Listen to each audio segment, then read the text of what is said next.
Bir xil psixologlarga borib odamlar o'zini joniga qasd qo'yyapti. Fikr bersanglar ham ochiq o'yin qilib fikr bering. Mana shu pistoletni ko'ryapsizlarmi? Kim mani qizimga bir marta yana shunaqa muomala qilsa, qo'ymayman, otib tashlayman. Kechirasiz opa, sizga qattiq gapirdim, kechirim so'rayman. Qiz farzanding bo'lsa, aslo mushiga boqmang. Nimaga ayrim ayollarda energiya umuman qolmaydi? Shu energiyangizni vaqtida qadrlashmasa. Ya'ni tushunishim bo'yicha energiya berasan, olish ham kerak.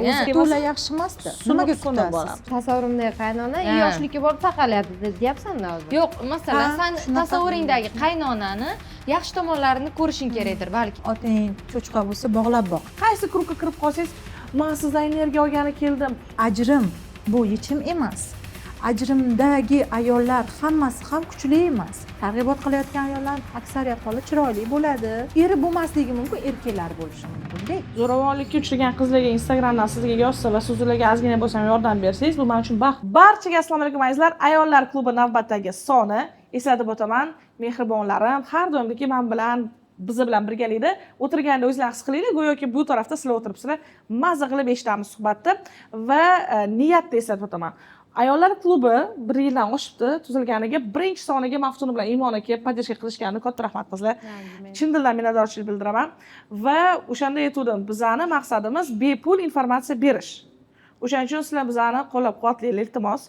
Va albatta bepul informatsiya bergandan keyin oramizga biz ekspert chaqiramiz. Bugungi ekspertimiz psixolog, olima Luiza Arifxojayeva. To'g'ri. Men juda ham olima ayollarni hurmat qilaman O'zbekistonda. Shuning uchun keling siz bilan ham suhbatlashib ko'ramiz va bugungi mavzularimiz birga tanladik. Bu energiya haqida gaplashamiz. Yaqin hozirgi kunda o'zi hamma energiyangizni menga bering, men sizga beraman. Qaysi klubga kirib qolsangiz, men sizdan energiya olgani keldim. Bu so'z ko'p ishlatilyapti, lekin uni konkretna ma'nosini tushunyapmizmi, yo'qmi? Kelinglar birgalikda gaplashamiz shu vaqtda. Tushunayotgan bo'lsanglar, sizlar fikringizni kommentariyaga yozinglar. Undan tashqari, men o'zim kech turmush qurganman. Buni sabablari ko'p. Nimaga masalan men kech turmushga chiqaman? Men qo'rqardim turmushga chiqishga. Shu vaqtda ham gaplashamiz. Zo'r. Energiyadan boshlasak, birinchi qisqa savol beraman, keyin o'zingizni tanishtirasiz. Aytgancha, Luiza turmushga chiqqan, nechta farzandingiz bor? 3 ta farzand. 3 ta farzand onasi va turmush o'rtog'ingiz bilan necha yildan beri yashaysizlar? 13 yil bo'ldi. Bu ko'p-da, o'shancha aytib o'tish kerak. 13 yil. Hozirgi kunda ko'p. 13 yil, mana qarang, 13 yil yashagan, 3 ta farzandi bor, ko'rinishi chiroyli. Rahmat. Olima ayol, o'rnak olishimizga arziydi. Bemalol. Lekin eshitib fikrlashlarini ham ko'ramiz va oxirgi xulosamizni aytamiz. Ishqilib Luizaxon, men juda qo'rqaman-da, bir xil psixologlarga borib odamlar o'zini joniga qasd qo'yyapti. Men o'shaning uchun tavsiya qilishdan juda ham qo'rqaman. Va Shuning uchun eshitib ko'ramiz avval sizni, keyin tavsiya qilamiz. eshitgandan keyin ham unaqa tavsiya qilmayman. Odam o'zi xulosa qilsin deyman, to'g'risida. To'g'ri. Muhim, chunki baribir bu hozir juda ham xavfli bo'lib qolgan. Nimaga ayrim ayollarda energiya umuman qolmaydi? Qaysi ayolda? Turmushga chiqqandan keyinmi? Turmushdan oldinmi? Bu masalan farqli.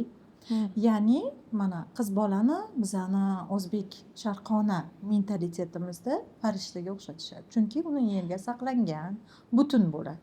U faqat o'zi va o'zini maqsadlariga ishlatadi. Turmushga chiqdi. Turmushga chiqqandan keyin mana sharqona mentalitetda, aynan O'zbekistonda qaynona, qaynota, turmush o'rtoq, qavm qarindoshlar bilan yashash yoki ular bilan munosabatlar juda ham yaxshi. Xo'p, endi ayol kishi turmushga chiqqandan keyin, qiz bola turmushga chiqqandan keyin vaholanki energiya bo'linadi. Avvalo turmush o'rtog'iga ketadi. Uni o'ylaydi, ovqat yedilarmi, kiyindilarmi, nima Bu o'sha energiya berolmaydi ya'ni ularga. sizni fokusingiz qayerda, energiyangiz o'sha yerda. Va har bir ko'ngilsizlik deymizmi, har bir holatni o'ylaganingizdan keyin siz bo'linib ketasiz. Qaynonamni ko'nglarini olishim kerak, qaynotammi, o'zini to'g'irlash kerak, priyatam. Albatta o'zi chiroyli ko'rinishi kerak. Har kuni har xil narsalar pishiradi. Qaysi ovqatni qilaman, qanaqa qilib ko'nglini olaman va bu narsa avval faqat o'ziga, o'zini qanday bo'lishiga qaratilgan bo'lsa, endilikda u butun oila uchun o'ylashni boshlaydi. Bu narsa energiyani olishni boshlaydi va sizga kelayotgan energiya taqsimoti buziladi. Turmushga chiqqanimdan oldin ota-onamga bermaymanmi energiyani yoki ulardan olmaymanmi? Ota-ona bizani istochnik energiyamiz. ularga biz bera olmaymiz hech Bilardim. qachon. Ulardan olamiz faqat. Ulardan faqat olamiz. Chunki Bilardim. bizni hayotga olib keluvchi, bizni hayotga qadam qo'yishimizga yordam beruvchi birinchi ildizimiz, birinchi urug'ni asoschilari ular. Zo'r gap bo'ldi. Shu yerda darrov tanishtirib o'taman. Bloger qizimiz Maftunaxon Shakirova hamda Imona G'ayratova. Biz energiya deymiz. O'zi bilarmidinglar energiya nima? Prosta fikrlab ko'rsak, Ha, siz men aytasiz. hozir shunchaki shaxsiy tajribamni aytmoqchiman. Nima ekanligini men hozir energiya deb endi o'ylab ko'ryapman. O'zim men energiya tarqatuvchi edim. Men juda ko'pchilik aytgan, sen bilan gaplashsam dardim yengillashadi, senga aytib bersam boshqacha bo'laman, уже dardimni unutdim. Bunaqa narsalar juda ko'p bo'lardi. Men ular bilan gaplashgandan keyin ularning anaqasini, dardini o'zimga olib, negativini va men 2-3 kunlab o'zimga kelmasdim-da. Doim shunaqa bo'lgan. Bu endi necha yoshligini taxminan ayta olmayman, chunki yaqinda tushunib yetdim desa ham bo'ladi. Va men energiyamni bermaslikni o'rgandim.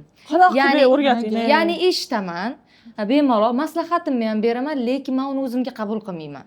Mana shu yerda gaplashdimmi, mana shu yerda qoladi, bo'ldi. Chiqib ketgandan Baryer keyin qilib olganman. men unutib yuboraman. Sen Bu narsa sistemasida yurgansan. men ichiga kirib ketar ekanman-da, o'ylab qarasam, o'zimni qo'yib ko'raman, keyin siqilaman, nimaga uni hayoti unaqa juda o'zimga ovorar ekanman-da. Bu narsa qiyin, odam o'zi anglab qilishi qiyin, baryer qo'yish juda qiyin. Lekin men buni yillab qarasam, men kuchimni ketkazyapman. Men o'ylayman shu joyda, u gapirayotgan joyda men ikkinchi xayolimda o'ylayman. Hozir buni men chuqur qabul qilsam, uyga borib, men bunga o'rnashib qolaman. 3 kun men ishimni qila olmayman. Ishimni qila olmasam pul topa olmayman. Pul topmasam men bu narsa qolib ketadi. Joyida shuna gapini eshitib, ha, молодец, sen mana bunaqa qilishing kerak. Maslahatimni ham beraman. Xuddiki men uni obraziga kirib ham qilib bera olaman, lekin olmayman. Imonadan o'rgangan bo'lsangiz kerak. Imona Balki. azaldan shunaqa. O'ziga umuman olmaydi. Ha, lekin o'sha payt yetganda eshitmaganimga afsuslanaman-da. Qizimga ham endi yetib keldi-ku sababi. Lekin Imona bitta gapni aniq aytaman, turmushdan keyin ishlamas ekan. Ishlamas ekan. Bilasizmi, mana turmush o'rtog'im ertalab prosta kayfiyatsiz o'tiradilar, men chiqib ketaman-ku, kun bo'yi nimaga kayfiyatlari bo'lmadi deb o'ylayman. Uyga kelib kayfiyatlari yaxshi bo'lmaguncha o'ylayman. Rosa qiyin. O'shaning uchun maksimal darajada ertalab ketayotganimda kayfiyatlarni buzmaslikka harakat qilaman. Qiziq tomoni ular ham o'ylar ekanlar. Bir-birimizni o'ylab yurar ekanmiz. O'shaning uchun maksimal darajada hozir ketayotganlarda baxtga jinni baxtga deyiladi. Hozir nima yana jahldasan? Hammasi yaxshi va bir-birimizga yaxshi deb biz bir-birimizni kuzatib boramiz. Bo'lmasa meni fikr va hayolim shu qolib ketyapti-da, ishlarim bu darajada yaxshi Xuddi bo'lyapti. shunaqa. Juda yomon, bu juda yomon. Tabiatimizga xos narsa. Ya'ni, bilasizmi, mana boyagi nimaga ayollar turmushdan keyin energiyasini yo'qotadi dedim? O'zi energiya nima? Soperеживание energiya maqsadga eltuvchi kuch. Mana bitta maqsad bor. Deylik, siz amalga oshirmoqchisiz. Uni siz amalga oshirish uchun kerak bo'ladigan resurs. Resurs nima? Siz ehtiyojingizni amalga oshirishdagi asosiy narsa, vosita. Energiya deyiladi. Bu asosan hozirgi kunda ruh bilan bog'liq bo'lgan majoziy so'z. Lekin bunda olib qarasangiz, elektr energiyasi bor, to'g'rimi? Masalan, gaz, biz ishlatadigan tabiiy gaz, bu ham energiya hisoblanadi. Ya'ni bu bizani yashashimiz uchun muhim bo'lgan ehtiyojlarimizni qondirib beruvchi kuch, resurs. Lekin mana haqiqatdan turmushga chiqqandan keyin bir xil ayollarni so'nishini ko'ramiz. Men o'ylayman, bu yosh bilan bog'liq. Ya'ni yoshi katta bo'lyapti va so'nyapti, energiyasi yo'q. Yo'q. To'g'ri munosabatlarda kuchli erkaklar albatta ayolini qo'llab-quvvatlaydi. Va boyagi ayol uyda o'tiribdi, boya siz aytganingizdek, emotsional noturg'un unda. Ya'ni o'sha joydan ayol energiya oladi. Tabiatdan, ilmdan va ayollardan. O'shaning uchun ayollarimiz gaplarga, to'ylarga borishni yaxshi ko'rishadi. Bezanib boramiz, chiroyli energiya oladi. Energiya olib kelamiz u yoqda. Ilm. Hamma ayollar hozirgi kunda qayerdadir ilm olishyapti. Onlayn, offlayn, kurslar sotib olishyapti. Ular o'zidagi oilaga ketkazuvchi energiyani balansini ushlash uchun bo'lyapti. Ular bilmaydi aniq buni, lekin intuitsiya degan narsa orqali tanlashyapti. Chunki energiya olyapti, u yoqda yonyapti ilmda. Lekin bitta gapingizga mazza qildim. Biz baribir turmushdan ota-onamizdan energiya olamiz deb. Haqiqatdan Maftun sezasizmi ota-onangizdan Men olayotganingizni? juda ham ko'p olaman. Ko'proq onadan yoki otadan? Onamdan ko'proq olaman. Sizdachi? Dadamdan. ko'proq Dadamdan. chunki ular juda Ha, energichniklar juda baribir energichnik. go'yoki onaga beradigan deydi Ha, shunaqa ham bo'lib shunaqa. turadi chunki ko'rasizmi shunaqa tomoni ham bor Iyerarxiya degan narsa bor. Har bir oilada iyerarxiya bo'ladi. Iyerarxiya nima? Ketma-ketlik. Birinchi kimni yaxshi ko'rasan desa bola odammi deydi. Ko'pincha oiladagi iyerarxiyaga bog'liq, chunki ota главный oilada. Ona muhim bola uchun 3 yoshgacha u yoshda siz boladan so'rasangiz onammi deydi. Ya'ni mana shu iyerarxiya bo'yicha oiladagi muhimlik mana vazifalar. Bolaga ko'proq ona tarbiya beryaptimi, otam? Iyerarxiya bo'yicha ota, ona, keyin farzand turadi turmushgacha. Turmushdan keyin kim turishi kerak bilasizlarmi iyerarxiyada? kim Har bir odam iyerarxiyasida o'zi turishi kerak. Keyin turmush Ermasi? o'rtog'i, keyin farzandlari, keyin ota-onasi turmushdan o'zi keyin. farzanddan olish energiya xato deyishadi-ku. Yo'q, farzanddan biz olmaymiz hech qachon. Amanda bunaqa bo'ldi, men ota-onam vafotidan keyin manda kim qoldi o'zi opacham qoldi и jiyanlarim borda man rostdan aytaman jiyanimda shu ota onam energiyasi bor deb o'ylaymanda borganimda ko'rishganda Yo'q, u sizni gaplashsam farzandingiz emasku. Yo'q, farzand bolalardan deng. Jiyanku. Bolalardan olaman deysiz. ha bolalardan olaman man bu normal holat Bu sizni aynan Onalik instinktni ha, uyg'otgan bu narsa. sizdagi masalan bolalar bilan bo'lishingiz jarayonida siz ko'proq O'quvchilardan. bola his qilasizda o'zingizda. Chunki ota-onani oldida biz bola bo'lib qolamizku. Ular bilan o'ynaganingizda, To'g'ri, ular bilan munosabat jarayonida siz bola his qilganingiz uchun Da, da, ota-onangiz da, oldida da, his qilgansiz. O'sha Poytamu narsani energiya his sizda qilish shu uchun. bolalar bilan bog'liq. yo'q shu jiyanim mana bunaqa bolachida endi baribir biz bilan katta bo'lganku u ham bunaqa bolachida voy nima kayfiyatsiz siz deydi manga shuncha o'rgatgansiz pozitiv bo'lishi nima bu deydi Mazza bo'ldi qilaverasiz. man mazza qilaveramanda energiyaga to'lib ketaman anu psixolog bilan bir soat gaplashgandan ko'ra shu bitta so'zi shu bolachani kuch beraveradi menga Siz jiyanim balansingizni bilasizda, qayerda qilyapsiz, qayerda energiya olyapsiz, intuitivno borsiz. Intuitsiz Da, kuchlisiz. Juda yaxshi bu. Da, no- Asosiy erkak. Otadan keyin albatta er bo'ladi. Iyerarxiya bo'yicha siz eringizni birinchiga qo'yib qo'ygansizda. ololmadim. O'zingiz birinchi, o'zingizni hislaringiz, o'zingizni holatlaringiz birinchi o'rinda. Va qarang, o'zimdan olishim kerak edi. ayol hech qachon oiladan energiya, men aytdim sizga 3 ta joydan oladi. Ilm, ayollar va tabiatdan oladi. Siz oilada Siz bilan o'choqsiz. ko'rishmaysizmi? Sizlardan bittada olaman bu 100%. Bular bitta jinni Sizlarda mana, sizlar qizlar-ku. Mana bunaqa narsa oldin ham bo'lgan. Energiya degan tushunchani nomi просто anaqa bo'lgan. Nima deydi? Ilhom parisi bo'lgan. Rostdan.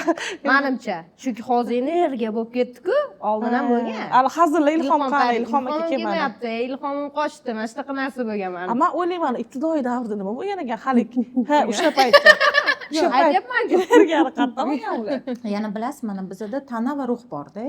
Tanani mavjud bo'lishi, ruhni u bilan mutanosib bo'lishi komil insonlik. Masalan, komil inson deganga hammamiz komil inson degan so'zga hammamiz talpinamiz. Ideal bo'lish deganda bu. Ha, men maktabda yodlatib qo'yish uni. Maqsading nima qobil. O'zingiz to'g'risi aytaman nimaligini tushunmayapsiz. Hamma taraflama, ham jismonan sog'lik, Yetuk degan. ham ruhan. Aynan Aynan ibtidoiy davrda ilmlar olish hali yo'lga qo'yilmaganda, yana ular insonlar yashash uchun faqat kurashishgan.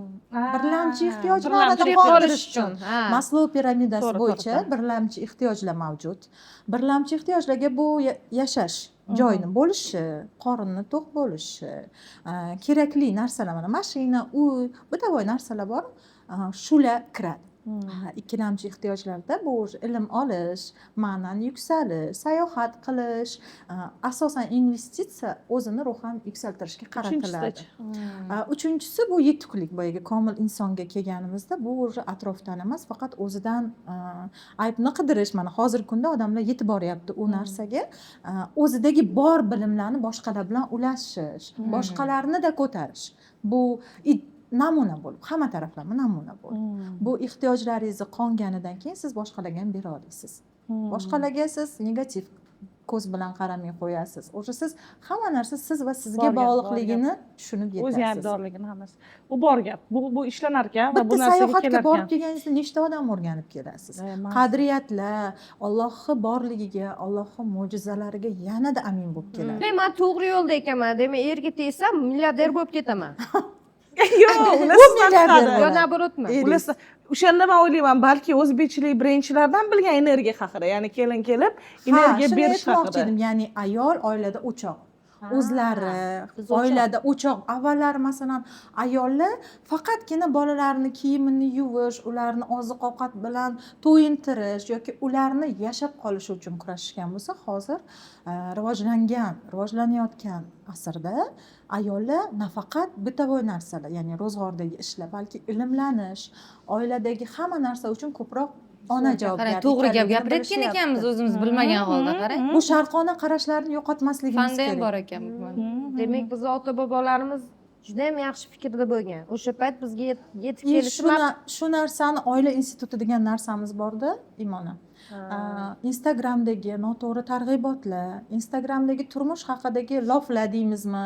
Masalan, ozginagina narsa bo'lsa bo'rttirib ko'rsatilishlar. Masalan, oila deganda ideallikni tasavvur qilish kerak emas. Ikki kishi, ikki xil dunyolik aytishadi-ku, kimnidir o'rganmoqchi bo'lsangiz bilan sayohatga chiq. Siz eringiz bilan tasavvur qiling, to'ygacha boshqa roldasiz. Ya'ni sizlar sevgi konfetni buketni period davrida sizlar seviklisiz. Nima desak bo'ladi shuni? sevishganlar Sevishganlar roldasizlar. Endi sizlar ro'zg'orga kirdinglar. Endi vazifalar taqsimlanadi. Sen uni qilishing kerak, sen buni qilishing kerak. Erkak mana bunaqa bo'ladi, ayol mana bunaqa bo'ladi. Endi rol o'zgaradi. Siz ayol, u er rolida. Siz endi boyagi kriteriya talablarimiz bo'ladi-da, turmushga chiqishdan oldin erkakka talab qo'yamiz biz. Erkak mashinasi bo'lsin, erkak tashqi ko'rinishi bo'lsin, erkakning puli bo'lsin. Endi turmushga chiqdingiz, u ota bo'ldi. Endi siz talabingiz o'zgaradi. Mehribon bo'lsin menga, sevsin deysiz. Menga zabota qilsin, himoya qilsin. U talab esingizdan chiqib ketadi. Turmushga chiqqandan keyin erkakka talab o'zgaradi endi. U erkak turibdi, bizni talabimiz o'zgardi. Yaxshi ota bo'lsin deymiz. U hali otalikka tayyormi yo'qmi bilmaymiz, chunki qadrlasin deymiz. O'zbekistonda otalik maktabi yo'q-da. Ota mana bunaqa bo'ladi degan narsa yo'q. Faqat onalar tarbiyalanadi bizda. U odamga moslasha olmaymiz shuning uchun. Qarang, mana bo'pti, kelin keldi, energiya berdi, to'g'rimi? Energiya berdi, to'g'rimi? Endi energiyani javobi ular tomonidan qadrmi? Qadrlasa, mana ular sizni shu energiya berganingiz qadrlasa, menimcha siz ham o'zingizni zo'r his qilasizda, lekin qadringiz bo'lmasa yoki qilgan xatti-harakatingiz energiyangiz tugab boradi-da. Tugab Agar boradi. sizni qadrlashmasa, shu energiyangizni vaqtida qadrlashmasa. Ya'ni tushunishim bo'yicha energiya berasan, olish ham kerak. Agar olmaysizlar, olmasang, u yoqdan Yo'q, sizlar masalan, olmaysizlar. rag'batlantirish siz o'sha bergan energiyangizdan nimadir bo'lsa, o'shanda energiya oladi Yo'q, masalan menimcha. qarang. shunaqa deb o'ylaymiz, lekin aslida unaqa emas. Mana qarang, aslida turmushga chiqdik, biza как бы mana elektr energiyasiga biza nima beramiz demaymiz-ku, faqat foydalanamiz. Tasavvur qiling, kelinlar faqat oluvchi rolda foydalanishyapti. Endi biza boyagi energiya manbayimizni to'g'irlab olamiz, ilm olamiz, tabiatga chiqib kelamiz, qizlar bilan ko'rishamiz. Bu uchun ulardan как бы iloji boricha foydalanamiz. Aytamiz, oyijon, borsam maylimi, o'rtoqlarim. asliga kelin sifatida aytamiz, kutamiz qaytimini. Qanaqa kutamiz? Qadr bilan kutamiz. Voy, молодец deb o'zimizga yetishimizdan kutamiz-da. Agar shu narsa kelmasa, To'la yaxshi emasda. Nimaga kutasiz? Siz o'z turmushga men qilsam qaytarisharmikin degan savol bilan kiryapsiz-da. Yo'q, lekin Biladi. shaxsan- Yaxshi insonni qadrini hamma joyda hamma biladi. lekin shaxsan o'zimda shunaqa bo'ldi. Men bilishmaydi ham. shaxsan men shunaqa yo'lni tanladimki, siz energiyani oilangizga bering. U qaynanangiz hamma. Lekin boshqa joydan oling. Ha, shunaqa demoqchi. Endi men har Energiya doim odam boshqa. emasda. ota-onamdan olardim. Endi Yoki o'choqni endi tayyorlayapsiz. xos topib olishingiz kerak ekanda, qayerdan olish kerak Topdilar, energiyani? menimcha. O'shaning uchun To'g'ri bilan balansda ushlayaptilar hozir. Shuning uchun bular hozir. Ya'ni qarang, mana Zigmund Freud bor. Psixologiyani Yevropadagi otasi. Yevropa qarashlari, sharqona qarashlar bor. Yevropada insonni o'ziga urg'u beriladi. Bu psixologiya. Bir shaxsni o'rganish. energiyasi, Ha, energiya manbai sensan. Albatta, lekin endi bizda sharqona qarashlarda bizda ijtimoiy munosabatlar juda kuchli-da. Biz o'zimiz yasha olmaymiz. O'zimiz yashadikmi, biz o'zimizni energiyamiz o'zimiz yeb qo'yadi. Boya siz aytgan missiyasiz bor odamlarga yordam berish. Siz ko'p odamlarga yordam berganingiz uchun siz hozir elda azizsiz. Ya'ni bu Alloh tarafidan to'g'ri balansda ketyapti. Agar Allohga ishongan odam bo'lsa, men turmushga chiqdim, men ish qildim, ularni qadriga emas, ularni sizni qadrlash uchun ish qilmaysiz. Siz shunchaki missiyangizni bajarasiz. Va ijtimoiy rol dedimmi boya? Ayollik, kelinlik rolini maza qilib qilasiz. Shart bilan qilmaysiz-ku, mana video olasiz reelsda, mana nima sizlarga video berdim, menga beringlar desangiz, bu kutuv shart bo'ladi. Xo'p, lekin Shartsiz qilish kerak. savol nima deb o'ylaysizlar? Mana qizlar oddiy mana xalq nomidan kutadimi? Kutadi. Kelinlar Kutadi. maqtashini ayniqsa kelinlar qadrlashi. kutadi, sababi bu oilaga yangi kelin kirib bordimi kimdandir mehr kutadi, chunki u ota onasidan olib kelgan mehrini kim uchun yashayapti? Er uchun yashayapti. Хотя бы eri gapirish kerak, yaxshi gapirish kerak, motivatsiya berib turish kerak deb o'ylayman baribir. Shu u yerda begona odam, begona joy, begona xotin, begona aka, Lekin begona hozir singil, aytishyapti, misol uchun. kutmaslik kerak. Endi nima deb o'ylaysiz? To'g'rimi shu kutish noto'g'rimi? Maftun, nima deb o'ylaysiz? Chunki kutganingiz har doim ham bo'lavermaydida. Siz kutgan narsangizdagi bo'lsa ham kichkinaroq bo'lib qoladi-yu, ichingizda bunaqa siz mana buni kutgandingiz-ku. Yoki kutmasdan talab qilish kerak. Bu bo'lib qoldi. Oson. Manga qarang, men hozir choy namladim. Rahmat aytmadingiz bitta. Kutyapman. Juda janjal bo'lib Bu ketib degan qoladi. qaranglar, man sizlarga kutuvi qanday bo'lishini aytaman. Kutuv bu tasavvurimizda ma'lum bir hodisani shakllantiramiz. Men hozir ish qildim, ular menga rahmat aytadi degan kartinani shakllantirib qo'yamiz, reja qilib qo'yamiz biz. Men hozir choy beraman, u menga rahmat aytadi degan kartina hosil qildi. Endi bizga bo'lmayapti разочарование, ya'ni ko'nglimiz soviydimi? Soviydi. Bu odamlarga bo'lmaydi. Aslida biz odamlarga emas, Allohning yaratgan bandasimiz-da biz. Shunaqa gap ko'p aytamanman. Конечно, odamni yaratayotganda nafaqat tana, balki qalbini ham mehrda yaratadi Alloh. Ya'ni biz odamlar bilan emas, Allohning bandalari bilan ijtimoiy munosabatga kirishamiz. To'g'ri. Ya'ni bu bilan munosabat, Maftuna bilan munosabatga kirishayotganda Allohga tavakkal qilib kirsam, bular menga Alloh mo'jizasini ko'rsatadi. Har doim. Men bu narsani amaliyotda ham ko'rgan. Bitta ko'ylak bilan voqeani eslataman sizlarga. Shunaqa vaziyat bo'ldiki, bitta reel solish uchun kiyim olaman dedim. Razmer taxminiy meni razmerimdan kichkina. Bunaqa narsalar juda ko'p bo'ladi hayotimda. Ya'ni fokusim mo'jizadaman. Men tushunaman. Va aytyapti, aniq olasizmi? Mana bitta sotilyapti, poytaxtga borasiz, olasiz, bo'ldi, oladi deb qo'ydim. Yo, men aytayapman, Allohga tavakkal. Boraman, olaman, razmer bo'lsa bo'lmas, chunki men uni olaman deb qo'ydim. Boryapman, razmer to'g'ri kelyapti. Men vaziyatga, odamga ishonch bildirmadim. Men Allohning voqeasiga ishonch bildirdim. Bitta ko'ylak bilan bog'liq narsa bu-da. Sizlar hozir butun bir oilani tasavvuringizni shakllantirib olasizlar. Mana bunaqa bo'ladi, menga rahmat etmaydigan bo'lsa-chi. Yo'q, o'sha Sovib boradi. O'shanga men o'zim uchun shunaqa yechim deb bildim. Bitta oilada emas, hamma joyda kutmanglar. Turmushga chiqqan dugonalarimdan eshitamanda, emas. masalan, men bunaqa qilaman, ovqatiga vaqtida qarayman, mehr beraman, kutib olaman, kech kelsa ham masalan ovqatlanmay kutib turaman, uxlamay kutib turaman deydi-da, lekin meni qadrlamaydi, shu kачествolarimni qadrlamaydi deb o'zini rosa ham yeb bitiradi-da u ayol. Cennistini bilmaydi. Men hozir shunaqa ayollarga maslahatim, iloh qilib olmanglar. u erkak kishi uchun nima qilsangiz, ovqat qilasizmi, kirini yuvasizmi, vaqtida kutib olasizmi, uxlamay kutasizmi, ovqat yemay kutasizmi, faqat u narsani nimadir qilishni evaziga emas. Chunki hozir Indira opani misollarida men bildim, u odamdan shunaqa kutsangiz, undan atvet qaytmagandan keyin u insondan shunchaki uzoqlashib, qalban uzoqlashib ketasiz. U eringiz, turmush o'rtog'ingiz uzoqlashib qanaqa birga yashash mumkin? Unaqa yashab bo'lmaydi-ku. Yoki qaynonadan uzoqlash, u juda xato. Yoki qaynona, u ham birga yashaydigan bir umrlik yaqin insonningiz. Bir umrlik. Onadan keyin uchun yomon men lekin kim nima desa, lekin onadan keyin o'sha oyijoningiz ona. Menda shunaqa. Ona keyin bo'lmasa ham, mana meni qaynonam 18-19 yoshda turmushga chiqqanman. Kollej bitirganman-da. Oliy ma'lumotga u paytlarda unaqa qiziqish baland emas edi, kirish ham qiyin edi 2011-yillarda. Qizim bitta siz bizada men oliy ma'lumotlilar oilasiga kelin bo'lganman. Qizim bitta siz o'qimagansiz-da bizada dedilar. Mana shu gap meni ma'mitimga kirdi, lekin menga bu stimul bo'ldiki, yaxshi tomon. o'qiyman. Mana Xudoga shukr hozir doktorantura bosqichida ilmiy ish qilyapman, ijtimoiy psixologiya yo'nalishida. Va har doim ularga rahmat aytaman. Demak, psixologiyaga kirishish sababi shu. Psixologiyaga faqat u uchun kirmaganman. Bu men uchun juda og'riqli, agar xohlasanglar bo'lishaman.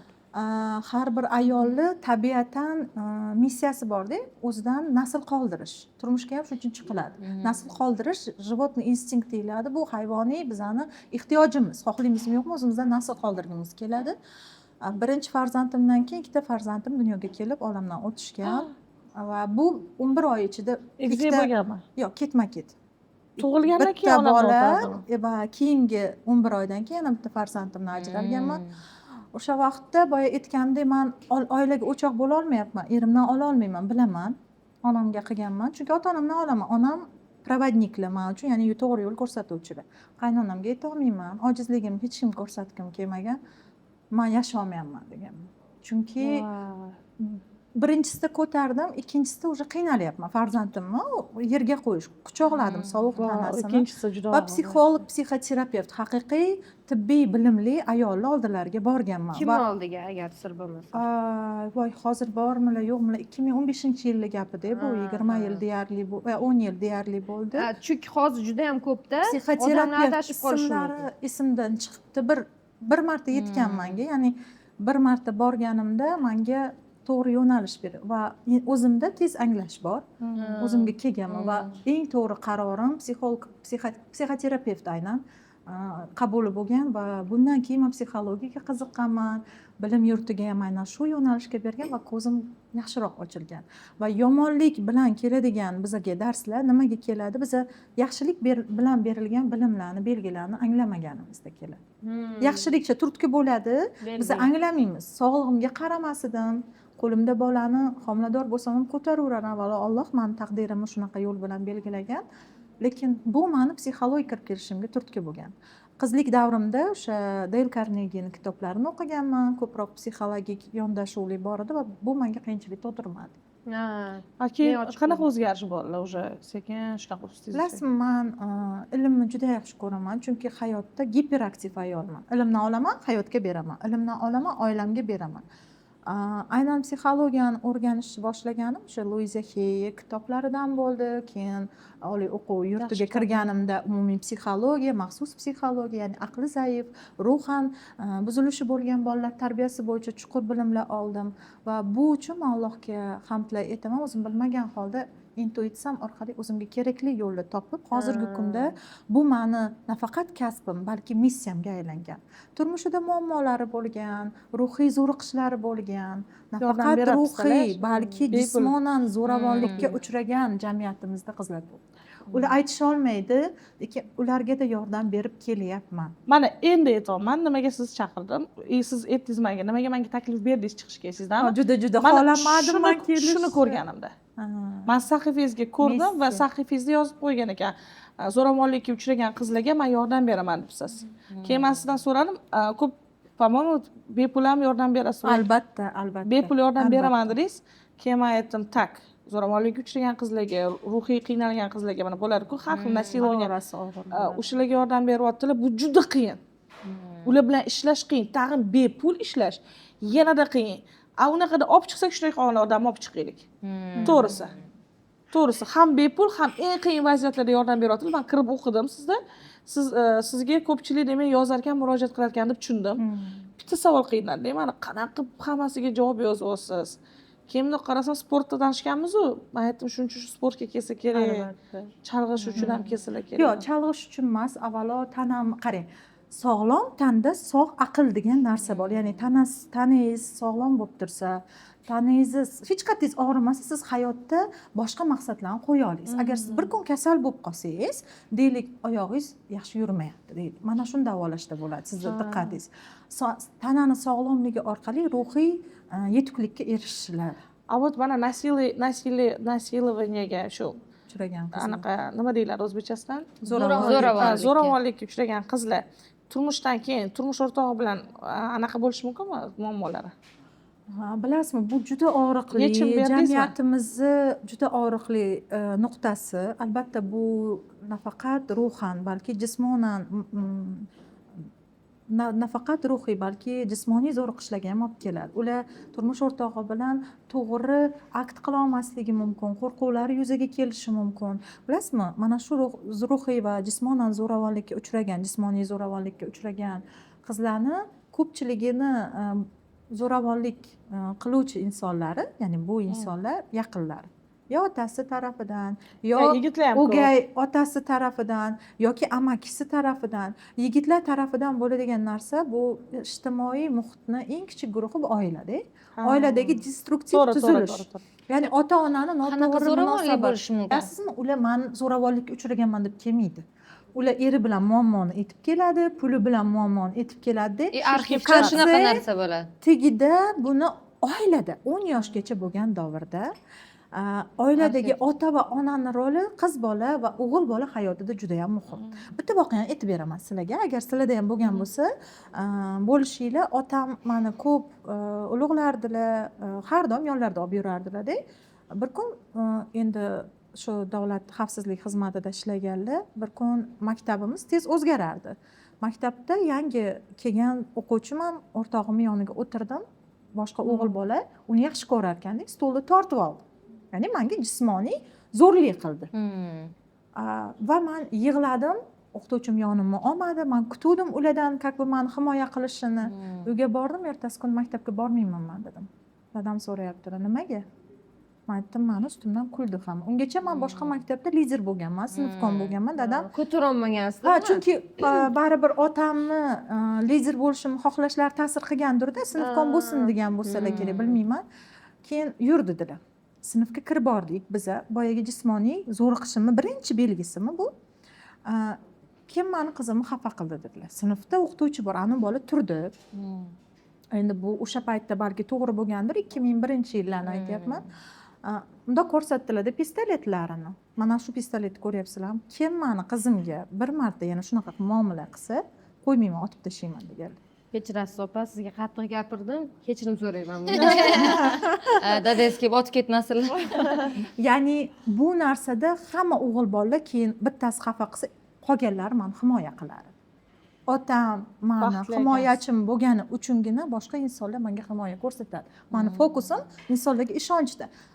Oiladan boshlandimi? Boyagi deylik taqdir taqozosi bilan oilada ajrashdi, qiz bola, ayol kishi, ota yo'q. Yoki boshqa ota kelgan, boshqa ota bo'lmagandir. Unda balki o'zini boshqara olmaslik kuchlikdir. Qiz bolaga jismonan tegajog'lik qilgan, jismoniy zo'riqish bergan, lekin qiz bola aytolmaydi, onangga aytmaysan. Amakisi keladi ichib. Yo'q, bunga nima sabab? Mana misol oiladagi e'tiborsizlik ota-onani. Yo'q, zo'ravonlikni ayta olmaslik. Jamiyatga bog'liqda, bizada odamlar nima deydi degan tushuncha juda ham yuqori. Yosh bolada unaqa narsa bo'lmaydi. Yoshlikdagi o'sha mana yosh katta bo'lgandan keyin mana nimaga aytmaydi unda? Psixologga ham bormaydi, yechmaydi. Nima uchun? Yoki o'zi mana psixologga bora olmaydiganlar, zo'ravonlikka uchragan qanaqa bir yechim topish kerak? Yo'q, bilasiz. Lekin men o'ylayman, aynan zo'ravonlikka uchraganlar ular aniq borish kerak va eng zo'riga. Adashmaylar, lekin battar qilib qo'ymasin, ertaga o'zinglar qo'rqadi, tarqalib ketmasin, jamiyatda sharmanda bo'laman, mana shunaqa narsalar o'ylashadi. O'shancha mana ko'rsatuvda, tushunasizmi, Qizlar, mana masalan, mashqqa yechib bera olmaymiz kam vaqtda. Norma bo'lmagan har bir holat bizaga qiyinchilik. Biza qornimiz och bo'lsa yoki bir joyimiz og'rib tursa, albatta vrachga murojaat qilamiz. Bizga kerak deb bilamiz. Norma emas-da bu, chunki og'ish normadan. Agar oilada zo'ravonlik, erkakni farzandga zo'ravonlik, onani san mana shunaqa bo'lishing kerak degan narsa singdirilgan bo'ladi. Eta olmasligining sababi. Bo'lmasa hech bo'lmaganda singlisiga yo onasiga etadi. Ya'ni oilada u har qanday holatda qabul qilinishini bilgan bola etadi onasiga. Meni qaynonam bor, juda ham yomon. Kun bermaydi. Tasavvurimdagi qaynona.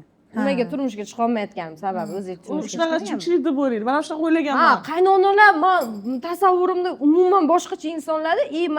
Menga turmushga chiqish taklif qilayotgan yigitlar, men yolg'iz yashaymiz, alohida yashaymiz desam, noto'g'ri tushunadi. Men tasavvurimdagi qaynonani men ko'rganman chunki. Qayerda ko'rgansiz shu qaynonani? Kimni hayotidan kinolarda, masalan? o'zbek kinolarida ko'rganman. Yo'q, qarang, mana endi xohlasangiz yechamiz. Yo'q.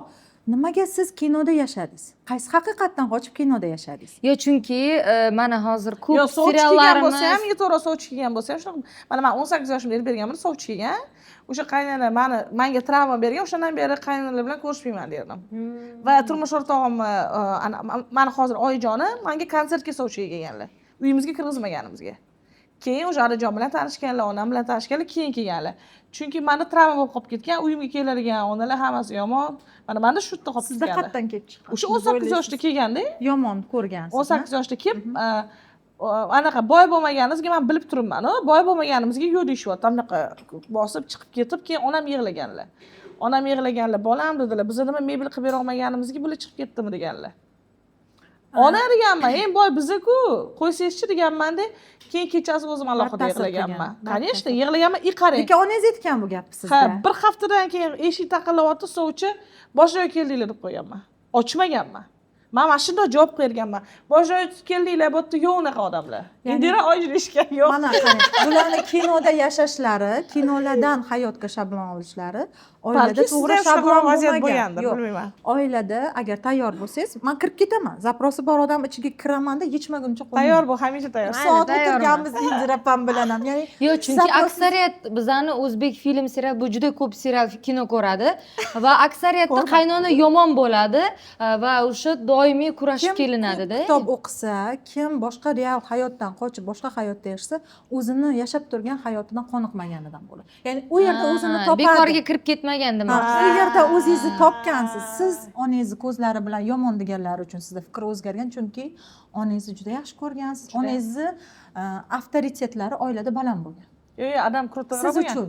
Yo'q, yo'q. Prosta Nima onam deydi? anaqa To'g'ri u gapiradi, onam to'g'ri aytadi degan onam narsa bo'lgan. yosh bolaga o'xshagan ayol bo'lgan.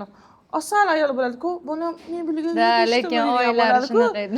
Shunaqa edilar. Men yuragim ezilib, voy bu ona yig'lashga Yo'q, umuman bolani loyiqa. hayotida avtoritet, mana hozirgi hayotingizda eringiz avtoritet. Ha, U degani 100%. qo'rqasiz, unaqa emas. Titrayman. Bolani hayotida muhim insonlardan bittasi ota-onada. Boyagi ularni xafa qilishganni yomon ko'radi. Ularni может sizdagi Imonani qaynona hayotida on- kim o'zi yomon? Kim, Shuni kim? ayting Yo'q, mana. bularda Nimaga bu Imonani- qaynonadan qo'rqadi? Yo'q, oilalarida oilangiz to'laqonli bo'lganmi? To'laqonli To'laqonli bo'lgan. Lekin oiladagi munosabatlar ozgina xatolik ketgan. Onalari o'tirganda mana ayrim onalar bor, bolasini yoniga o'tirib oladi yoshligida. Anu mamna buvingiz qattiq ammang qoldi. mamna qiydi, xolang mamna qiydi. Ha, bo'lishi mumkin. Ya'ni odamlar haqida yomon tushunchalarni Ha, bo'lishi mumkin. shakllan. Boya aytdim-ku, sotsial guruhlarning eng muhimi va asosiysi oila. Oiladagi qarashlar butun hayotingizga ta'sir qiladi. Eng qizig'i bilasizmi? Mani onam aytardilar-ki, Injir, buving, odamlarning onalari, adang bilan urushib qolsang, ko'proq mani yonimga olardilar. Ular faqat ular bilan 7 kunlab Sizda gaplashmasdilar. yaxshi qaynona tasavvurini ular Bergan ekanlar-da, men lekin uni o'tkazib yuborganman. Men aniq qaynonani eslab qo'yganman. 18 yoshimda kelgan. Yo'q, yo'q, u siz yomon qaynona sifatida ko'rmagansiz. Bari ichingizda ishonch bo'lgan, sizning hayotingiz yaxshi Lekin bo'lishi. yaxshi qaynona kelgan O'sha shuning uchun. kelgan, ona Chunki rahmat. yoshlikdagi asosiysi. Ha, Chunki shunda onam menga bergan. yomon qaynona keladi tasavvurini Da. ana shuning uchun turmushga chiqmayapman.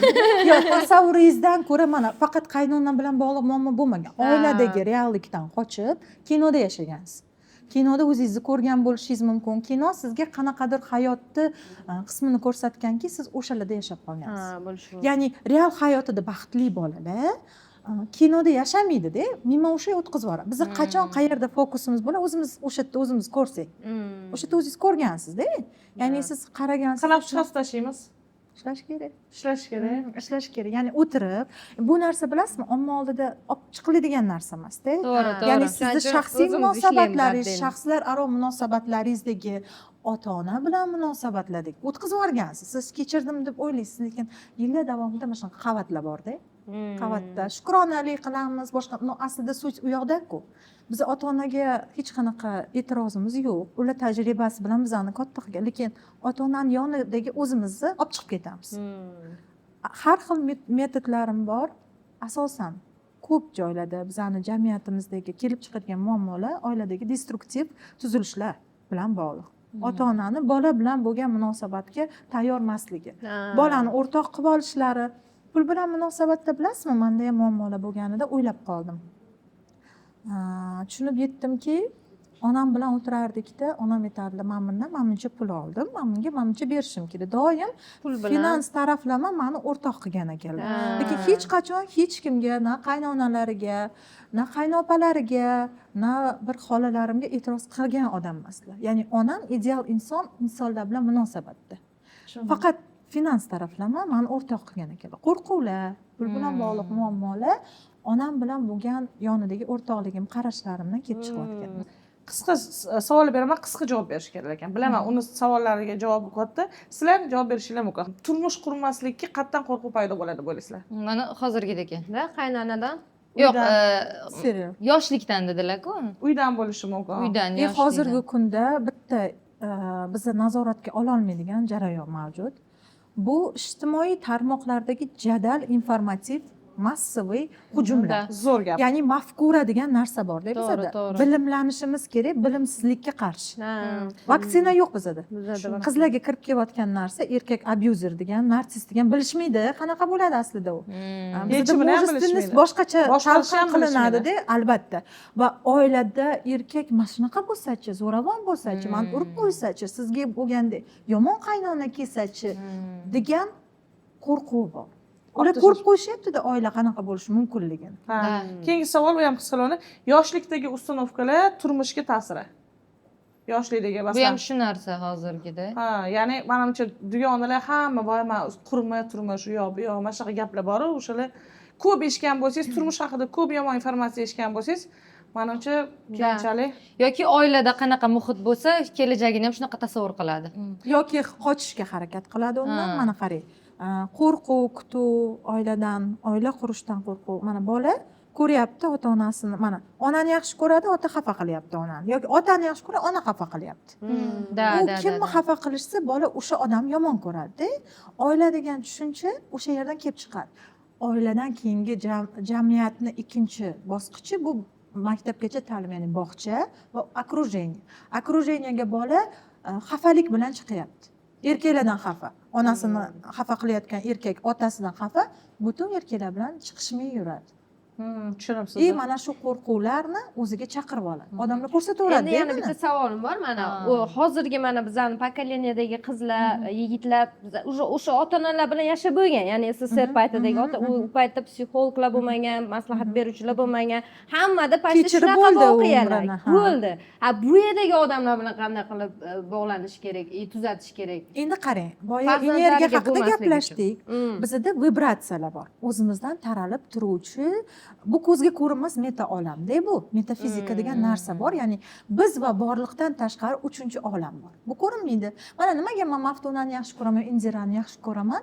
Undan taralayotgan atrofidagi vibratsiya orqali. Agar biz g'iybat qilsak, kimnidir yomon ko'rsak, kimdandir xafa bo'lsak, bu niже bo'ladi, ya'ni past bo'ladi. Yo'q, Past bu vibratsiya aytmoqchiki orqali endi, ha. tortib olaveramiz o'zimizga Ha. o'xshagan odamlarni va o'sha odamlar bizga o'zimizni vibratsiyamizni yo ko'tarishga yo tushirishga yana yordam beradi. Ha, tushunarli. Yo'q, masalan, u odam va shu o'tib ketgan bo'lsa-chi, o'sha Yo'q. muammo bilan muammo bo'lgan odam, xafa bo'lgan odam, umuman to'g'irlash iloji bo'lmaydigan odam yoki uzoqda yoki o'tib ketgan bo'lsa, qanaqa to'g'irlaymiz bu Yo'q, hayotni? yana davom etayotgan bo'lsa-chi demadingizmi siz hozir menga? Yo'q, endi Yo'q, Bu bo'ldi. farzandlari mana misol uchun Masalan, ha. bizani ota-onalar shu xatoni qildi. Bu yoqdagi farzandlar nima qilish kerak degan maqsadda. Avloddan avlodga o'tmaslik uchun. Yo'q, hozir buni to'g'irlash uchun albatta imkon ko'p. Masalan, siz og'riqda chiqib ketdingiz jamiyatga. Boya aytgandek, yomon ko'ryapsiz, xafasiz, vibratsiyasi past. O'zingizga o'xshagan og'riqliklarni chaqiraverasiz oldingizga va bundan chiqishni xohlamaguningizcha sizga to'g'ri yo'l kelmaydi. Balki Maftuna sizga borib, "Hey, Imona, yurman tarafga, yaxshi hayot bordir." Lekin bunda siz belgilarni va bilasizmi, eng kuchli vibratsiya ko'tarish uchun bu Allohga muhabbatda. Siz Allohga muhabbatingizni ko'rsatib, boya energiya manbaingiz bor-ku, siz ota-ona bilan uzildingiz. Xafasiz ulardan. Siz bu yog'iga ham keta olmaysiz. Ildizingizni qirib olsizda. Ha, energiya manbai yo'q. Energiya yo'q, siz hammadan xafa bo'lib yuraverasiz. Ha. Lekin siz tushundingiz, ota-ona bilan svязь, ota-ona bilan aloqa juda kerak ekan. Ana gapimiz bor-ku, otang cho'chqa bo'lsa bog'lab boq deydi. Ular bilan qanday holatda bo'lsa ham siz shu insonni farzandi ekan, hech bo'lmaganda sizni urug'ingizni ekkan. Ya'ni sizni dunyoga kelishingizga bitta sababchi ekanini Yaxshi anglab turib yaxshi tomonlarini. ko'rsangiz, bu yog'iga yaxshi bo'ladi. Va o'ylaymanki, agar bunday muammolar bo'lsa, oilasi bilan bog'liq, og'riqlar bo'lgan odam albatta o'ziga bir xil qidiradi. chapani qilib javob beraman. Masalan, deylik, bir inson o'sha yoshi katta inson bilan ota yo onamiz bilan muammo bo'ladigan bo'lsa, endi hozir biz farzand bo'lib turib borib, siz aybingiz bor ekan, mana bunaqa qilgan ekansiz, menga noto'g'ri tarbiya bergan ekansiz yoki emas, yoki to'g'irlashga birdan harakat qilsangiz sezilib qoladi, chunki bir umr unaqa qilmaganmiz. Biz demak, ularni yaxshi kачестволari bilan yaxshiliklarini eslab o'zimizga singdirishimiz kerak ekan. Shunaqa tushundim. Yaxshi aloqa o'rnatib Yaxshi olish kerak. aloqa, yaxshiliklarini ko'proq o'zimizga tortib, Hozir qaynonasiga, qaynonam tasavvurimdagi qaynona Ha. yoshlikka borib taqalyapti deyapsan-da hozir. yo'q, masalan, Ha, sen shunaqa tasavvuringdagi bo'lishmi? qaynonani yaxshi tomonlarini ko'rishing kerakdir, balki, Ha, masalan. demak, men tushundim. tushundingizmi? Shuni tushunishimcha, mana yoshlikdagi bari anavilarni yiqqanman negativlarni Ha. qaynonaga berganman. Shu Ha. qaynona bor. Obraz yasagansanda, Yomon yomon personaj bor hayotimda deb o'ylaganman. o'sha san yomon ko'rgan personajlarni yaxshi kачестволарni yig'ib chiqasan endi. Men to'g'ri tushundimmi sizni? Masalan, deylik, Lekin men tasavvur qila olmayman qaynona bo'lishi yaxshi kачество mumkin. bo'lishi Yo'q, mumkin. nimaga mani onamdan misol? Boshqalarni misol man masalan qilasiz. qaynona yaxshi bo'lishi mumkinligini onam misolida bilaman. Chunki men o'ylaymanki, qaynona bo'lishi bu yaxshi, chunki ertaga farzandli bo'lsangiz, ko'chaga nimadir chiqmoqchi bo'lsangiz, bitta nyankadan ko'ra qaynona yaxshiroq qaraydi deb o'ylayman. Chunki onam shunaqa bo'lganlar. Masalan, onam keyin nima qanaqadir ishi bo'lsa, onam juda ham yaxshi qaraydilar va o'zini farzandidan-da nima yaxshi qarab beradi-da. Shuning uchun men o'ylaymanki, qaynona bilan yashash juda yaxshi deb o'ylayman. Davay hamma yaxshi qaynonalarni chaqiramiz-da, Imonaga ko'rsatamiz. Hamma gaplashsin bir-biridan. qo'rquv, stress qachon paydo bo'ladi? Odam imkonsizman deb o'ylaydi. Siz o'ylaysizki, turmushga chiqsam yomon qaynona bo'lsa, men nima qilaman? Qanday qilaman degan qo'rquv bor. Qo'rquv nimaga? Imkonsizlikdan kelib chiqadi. Bunga yechim yo'q sizda.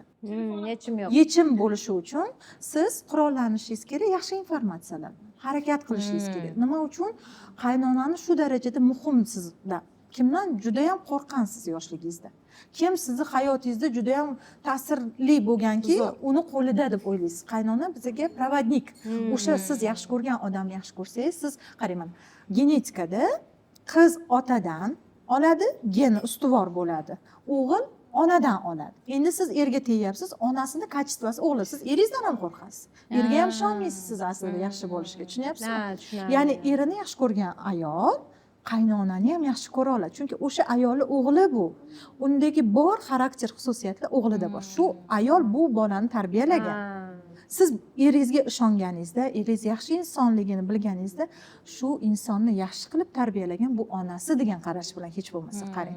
Va imkonsizlikni, ya'ni vaziyatingizni, taqdirini boshqaruvini Allohga topshiring. Alloh menga yomon insonlarni ravo ko'rmaydi. Alloh menga faqat yaxshi insonlarni yo'naltiradi degan va har kuni hayotingizda bitta yaxshi insonni kashf qiling. Bugun men sizga deyarli yaxshi gap aytdim, shunchaki siz bu uchun Allohim rahmat. Shu insonda sen o'zingni fikringni menga, chunki Alloh biz bilan odamlar orqali gaplashadi faqat. Siz boshqa taraflama ko'rmaysiz. Ajoyib mavzu. Davom ettirish uchun yana 2-3 soat kerak. Kommentariy yozinglar, like qo'yinglar. Biz davom ettirib beramiz. Keyingi efirda yozinglar. Mana shu narsani davom ettiringlar desanglar, ko'rishib yana bitta olamiz. Qaysi mavzu qiziqroq bo'lsa. Обязательно. Lekin yana bitta savol bor. Oxirgi payt sal o'zgartiramiz. Oxirgi payt ajrashsang baxtli ketasan degan maslahatlar ko'p targ'ib bo'lyapti internetda nazarimda. Shunga qanaqa fikr bildirasizlar? Haqiqatdan men masalan ko'ryapman, go'yoki men ajrashsang keyin anaqa ko'p targ'ib bo'lib ketyapti-da. Yolg'izlikka targ'ib, ha? Ha, yoki anaqa u tam kimdir Sabr qilma, chidama. kimdir topyapti, uni ham ko'rsatyapti. Mana erimdan-da yaxshisini topdim. Har xil targ'iblar bo'lyapti, ko'payib ketyapti. Yoki mana men ajrashdim va tushundimki, menimcha hayot yaxshi, lekin hammaning hayoti bir xil emas-ku. Menimcha targ'ibot kuchayib ketyapti deb o'ylayapman. Hattoki seminarlarda turmushga chiqmagan, ajrashgan ayol seminar o'tadigan bo'lsa, keladiganlar soni juda ko'payib ketyapti. Men tushunaman, tangani har tomoni bor, qarab chiqishimiz kerak. O'shaning uchun bu savolni beryapman. Bu darajada targ'ib qilish qanchalik yaxshi? Nimaga bunaqa deyapman? Agar bizani eshitadiganlarning xulosasi zo'r bo'lganda edi, analiz qilish kuchli bo'lganda edi, analiz reabsorpsiya xulosa kuchli bo'lganda edi, men qo'rqmasdim berayotgan informatsiyadan. Lekin men o'zim bugungi kunda ko'p informatsiya berishdan qo'rqaman. Chunki xulosalar qilishga hamma tayyor emas. To'g'ri xulosalar qilishga. Immunitet yo'q-da. Ha, hali immunitetimiz yo'q-ku. Shuni inobatga olishimiz kerak emasmi? Immunitetdan ham kim o'sha odam taklif berayotganiga ham bog'liqda. O'sha odam baxtlimi rostdan? Yo'q, o'sha odamning tak puli bor, tak boyib ketgani, tak boy xotini, masalan aytaylik, tak puli bor-da. O'shunaqa targ'ib qilyapti, men hozir ajrashganman, hammasi yaxshi. Lekin hayot zo'r. Lekin u hattoki dars o'tadi, ekspertlar ham bittasi ham bo'lishi mumkin. Ko'rganlar o'ylaydiki, qara mana bu ayol ham pul topyapti, ham bunaqa shu o'ylaydiki, ajrashgandan keyin bo'lgan. Lekin shu ajrashgan ayollarni boshqa erkak bo'lishi mumkin-da, neofitsialniy, tushunasizmi? Buni hammaga ommaga ko'rsatmang. Bitta narsa qarang. Alloh har birimizni juftimiz bilan yaratgan. Agar bizga juft kerak bo'lmaganda edi, odam mato uchun ayol momo havoni yaratmas edi. Bu fiziologik taraflama. ruhan bo'lsa mana qarang, bizda ichki va tashqi omillar borda. Hozir yaxshi deylik o'sha ayolga, lekin klimaks davri bor, ayollikni yo'qolishi borda, so'nishi. Klimaks davri erli ayollarda kechroq bo'ladi ersiz ayollarga nisbatan va butun umr shu energiyada, shu kuchda bo'lmaydi u ayol. Keyin bilasizmi u nima qiladi? Mana shu patok energiyani bolasi bilan qilishga yo'naltiradi va undagi mana shu tashqi omillar ta'siridagi ichki omil, gormonal holat buziladi.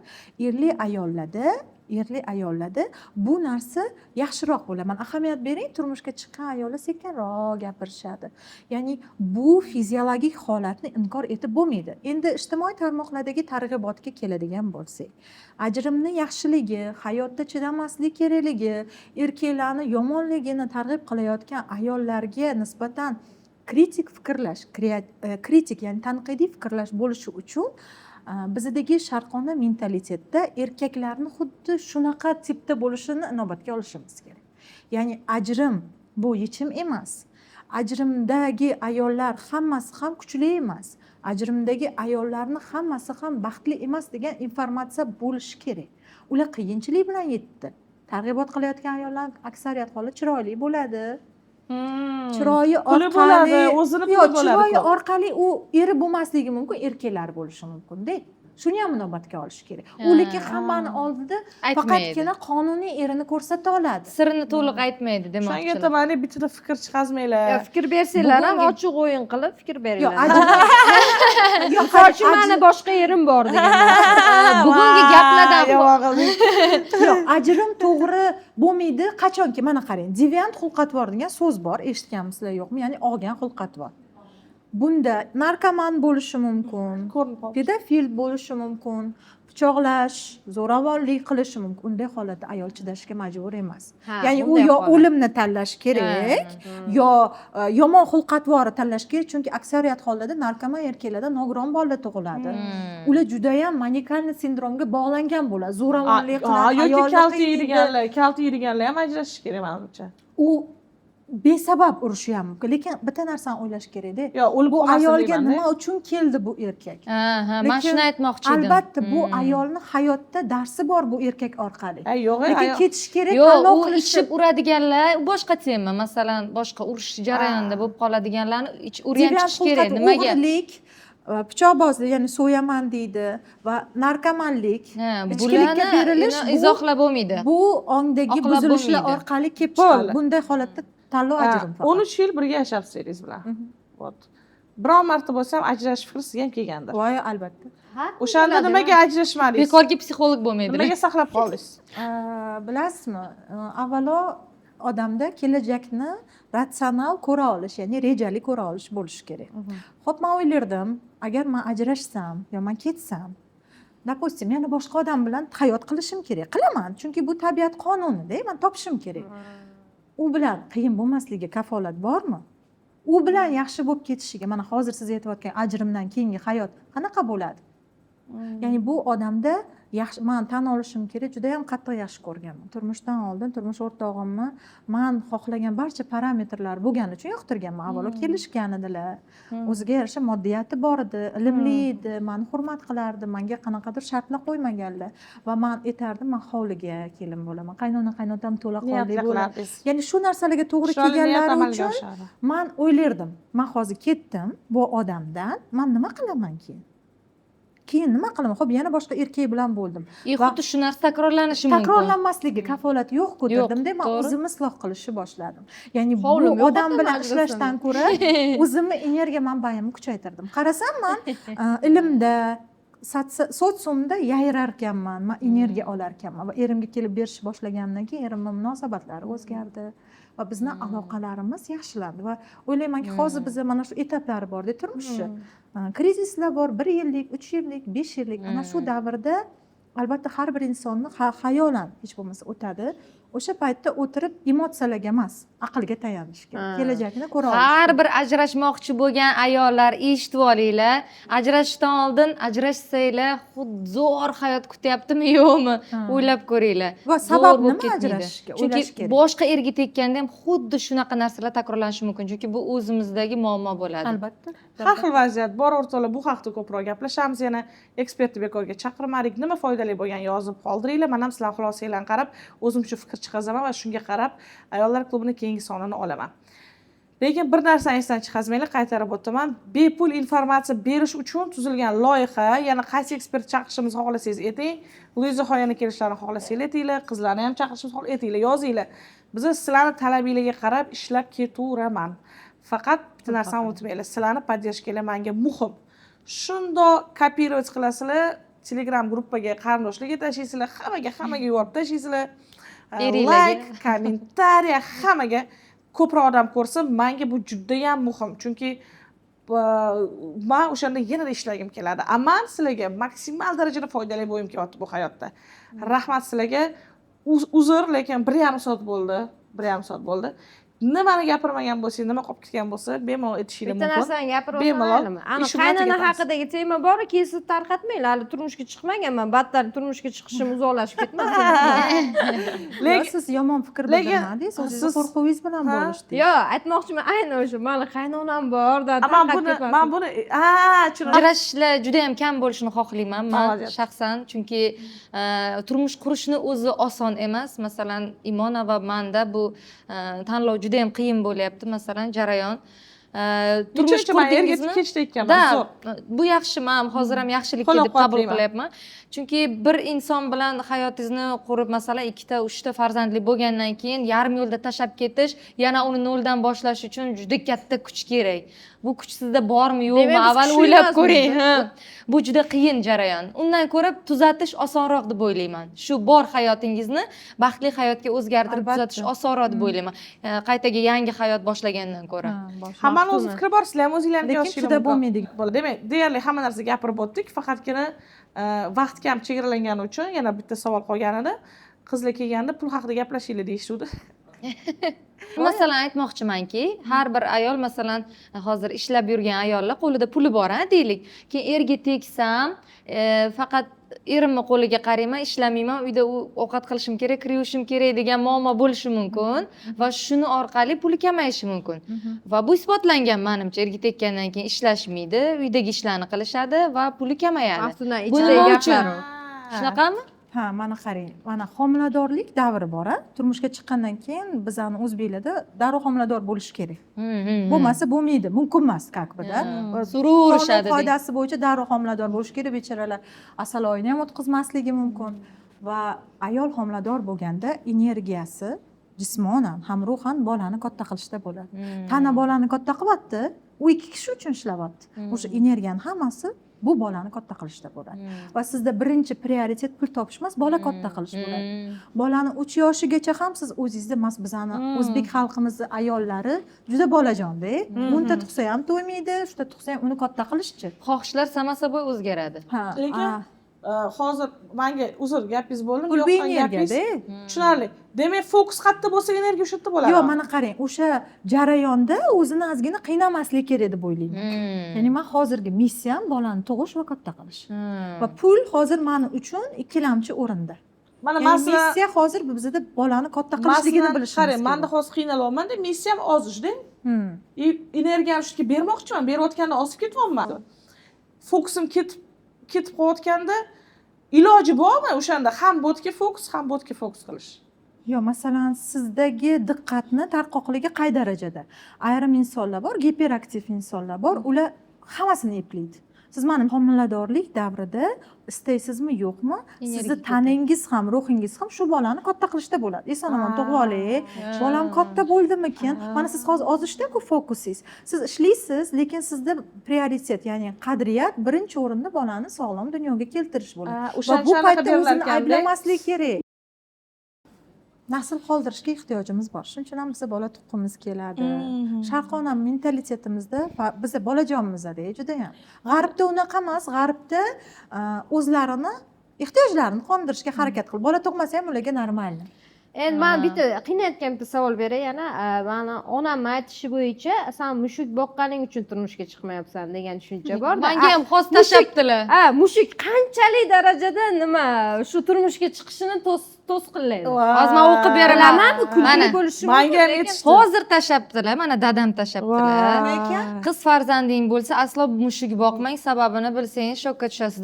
Shunaqa degan. Manga ham yuborishdi. Nimaga? Manimcha bu Qizlar- diniy tomonlama ruxsat berilgan. Men Yani bilmadim qarang, nimaga. man o'zim bitta sizlarga yana misolman. Tuqqunimcha mushuk bilan yonma-yon uxlagan qizman. Bitta xavfli tarafi u odamlarda bo'lmaydigan virus bor, sitomegalovirus degan mushukdan aynan o'tadi. Bu naучный. homiladorlikni tushishga, homiladorlikni to'g'ri rivojlantirmaslikka sabab bo'ladi. Ammo bu mushukka boqqan odamni turmushga chiqmaydi degan narsa yo'q. Avvallari bo'lar edi, mushuk как бы mani bola qilsin, faqat men bilan bo'lsin deydi degan qarash. Sizni qarashingiz qayerda? Nimaga ishonasiz? U albatta bo'ladi. Albatta, men ishonmayman bu narsaga. Umuman ishonmayman bu narsaga. Mushukni bola qilib olmasanglar bo'laveradi. Mushuk sifatida Fikrlash- qarash. Yo, turmushga chiqishga hali boladan Ha. oldingi etap Ha. Mantiqan o'ylaganda bu informatsiya juda ham noto'g'ri. Agar sizda buni noto'g'riligiga kritik, tanqidiy fikr bo'lsa, albatta ishonmaslik kerak. Bu noto'g'ri. Meditsina taraflama isbotlanmagan narsa. Unaqa ekan noto'g'ri. shu miyangizga kirib Yana qolib, bilasizmi? Yo'q, miyamga kirmaydi. Diniy Men taraflama kulgilayim man juda. qarashni to'g'ri deb bilaman. Qur'oni Karimda yozilgan har bir narsa ham gigiyenaga, To'ppa-to'g'ri. ham bizani hayotimiz uchun qonun qoidalar.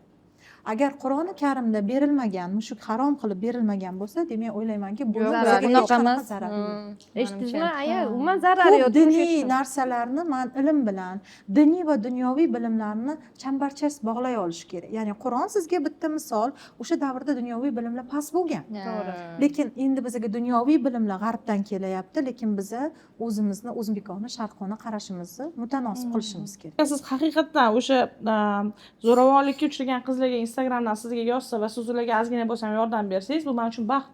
Albatta. Chunki ularni ko'pi etolmaydi va puli yo'q.